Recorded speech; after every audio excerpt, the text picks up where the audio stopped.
ఆవకాయ ఆంజనేయ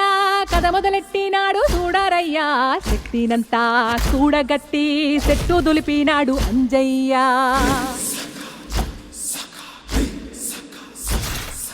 ఎర్ర ఛాయ కోతి అవతార వెంటమాయ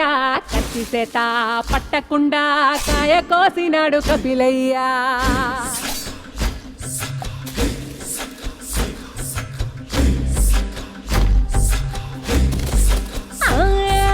అంజనమ్మ ముందు వంజుల్ పుంజుల్ సిడి మామిడి ముక్కలు కుప్పల్ తెప్పల్ టెంకలోని జీడి వంకలెన్నున్నా పులిగోరు పళ్ళతో పరపర తీశాడు రో